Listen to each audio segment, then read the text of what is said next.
Magandang gabi po sa ating lahat. So, ngayon po ay maglagay po ako ng ah, ball valve. So, mag-tutorial po ako ngayon kung paano po natin ilagay itong ball valve. So, karamihan, ginagamit nila hantap. So, ganun. So, yung iba naman, itong may kasama na nut niya. So, ito yung ginagamit nila. So, minsan, nilalagay nila dito sa loob. Yung iba naman dito, nilalagay sa labas pero hinihinang nila. Hinihinang. So, ngayon, sa akin naman,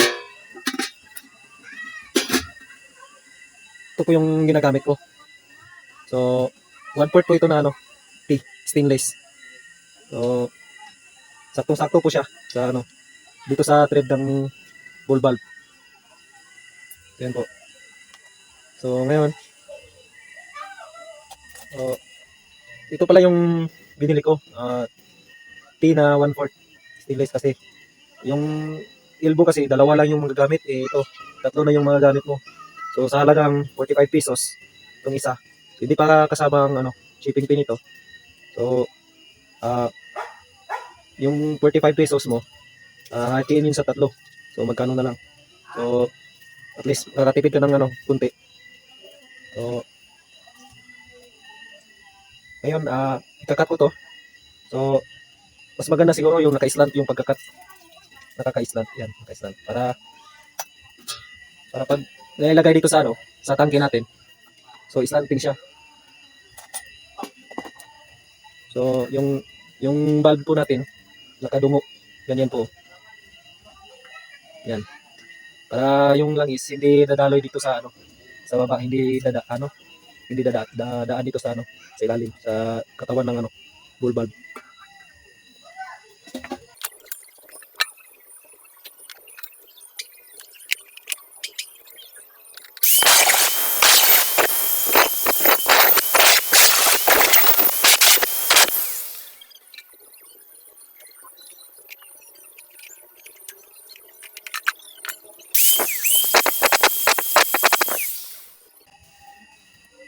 So, ito po siya. Yan, naka-slant po siya. Yan po yung cutting niya, slant.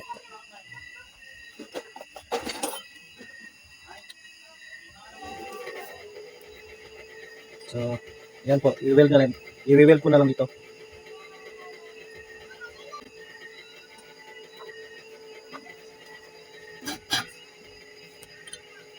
So, diskarte po dito. Puputulin po natin yung welding rod para mas nakokontrol natin yung pag-welding. So, kasi kapag mahaba, mahirapan tayo mag-welding. Kaya magkabutas-butas yung yung welding natin. So, ayan po, tuloy na.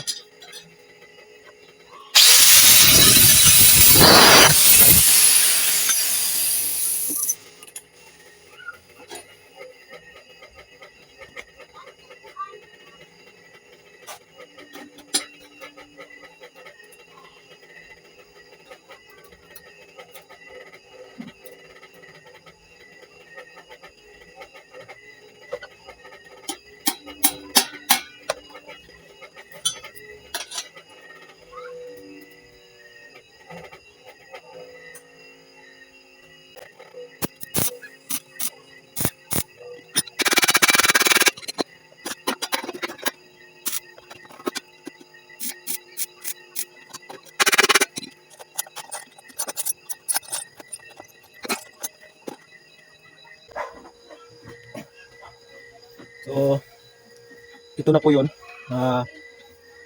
Temporary tacking lang po yung ginawa ko. Tapos, full weld na ito mamaya. So, kung mayroon po kayong sira na bull valve, mas maganda kung lagyan niyo po para itong thread sa loob hindi matapunan ng spatter. So, spatter yung mga bilog-bilog na dumidikit dito sa gilid kapag nagwi-welding. So, yun ang pupunta dito sa thread, tapos wala na, masisira na yung natin. Yung thread natin hindi na makapasok yung thread ng bull valve. So, mas maganda kung kung may sira na bull valve, yun ang ilalagay po natin.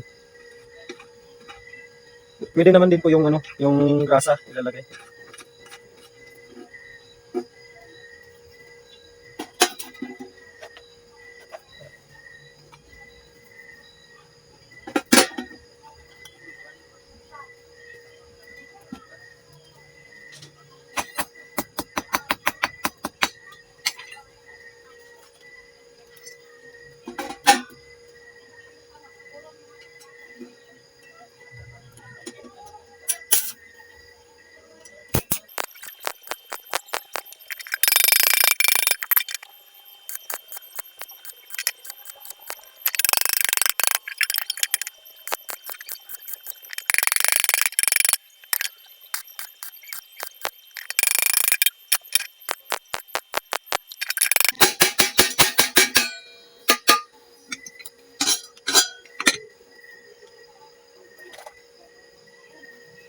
So, okay na po. So, yan po yung ano niya.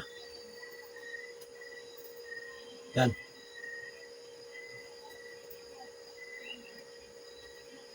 So, ah okay talaga kung ano, ito yung gagamitin.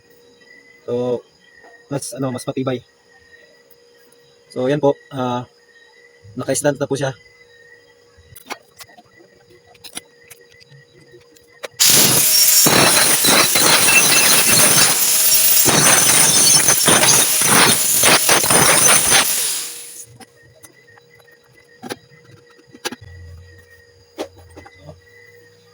Ayan po.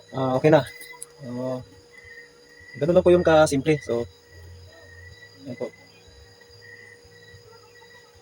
So, ito po ay naka ano siya. Yung tangke ko naka bolted. So, detachable yung tangke. So, yan po yung paglalagyan niya ng tangke. Yan. So,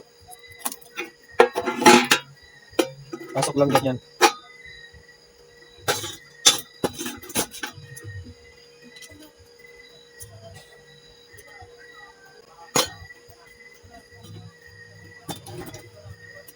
So, yun po yung ah, yun yung butas niya. So, flat po sa sa ibabaw flat. So, yung tangke, level sa patungan ng ng kaldero. Ito naman yung ko, yung daanan ng langis. So, ito di media, 1/2 na tubo. Ito naman, 3/4 na tubo.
So, yun po, yung Calandios oil.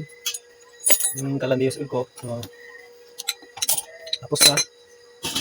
Bale, listening na lang. Tapos, i-ano na lang. Pinturahan. So, available po ito sa Shopee ko. So, ilagay ko sa description box yung Shopee link. So, paki-follow na rin yung ano ko, yung Shopee account.